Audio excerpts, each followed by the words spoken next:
But it's interesting, actually talking a little bit about, because we were mentioning before we went on air about the whole situation on Ukraine. So I think this is going to be really interesting. I was just reading how Ukraine has lost about almost half of their population.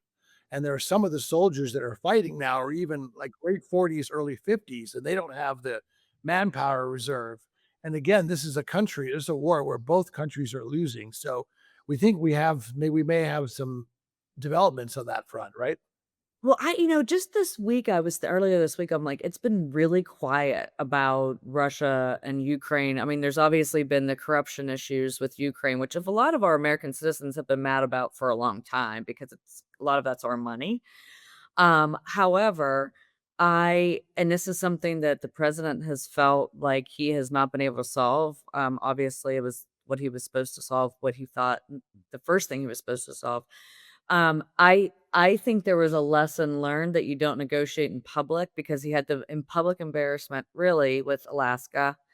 And so he had none of these big public events have really been able to do anything. And so when I started seeing late last night, this morning about a it's being leaked a bit by bit that there's this potential deal that the US has a framework with Russia over how to end the war and I mean, I am a believer that the president and any president does not wanna send or does not wanna watch people die when they think that they could stop it, and I believe that President Trump, obviously President Zelensky care about the amount of people that are dying in his country. And Trump Uh does hate war, to his credit. He really No, does. that's what I mean, like, I Yeah. really do believe he would like this to stop, and I just think that the longer this goes on, right or wrong, Zelensky and the corruption stuff this week has not been helping, and I think that he's just losing less a lot of the land that Russia took back, I don't know if he ever gets it back, and so it'll be interesting. I don't think he gets it back, actually.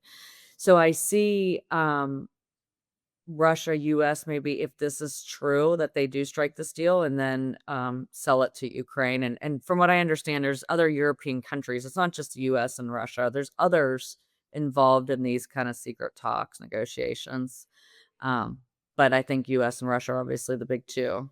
Well, to me, what's gonna be really interesting is less than the land, but if I were Zelensky, I would be more concerned about the security guarantees.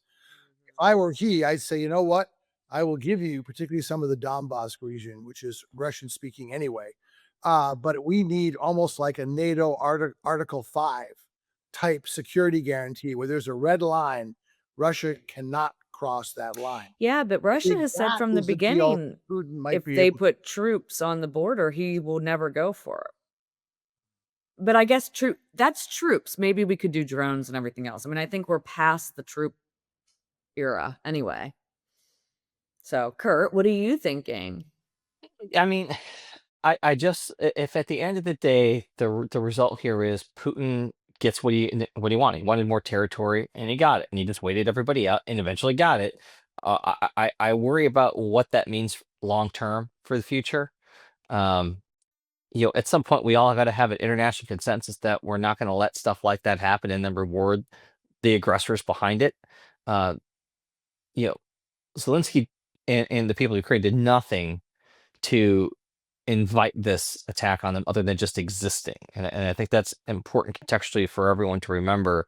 It takes two people to agree to peace, but let's be clear about who broke it in the first place.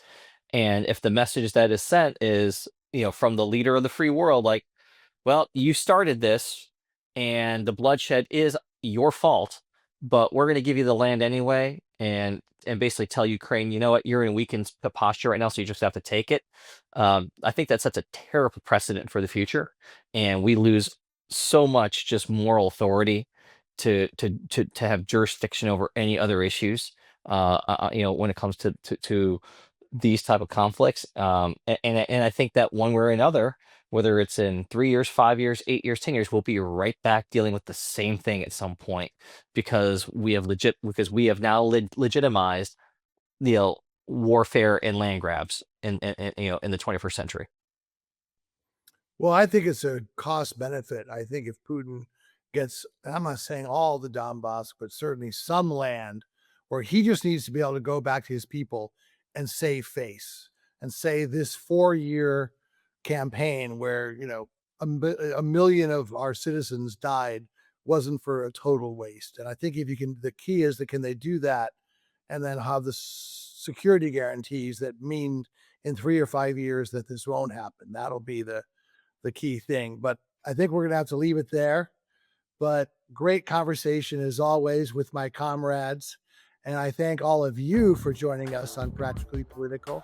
We always appreciate having you with us. And until next time, I'm Dave Spencer, along with my partners in crime.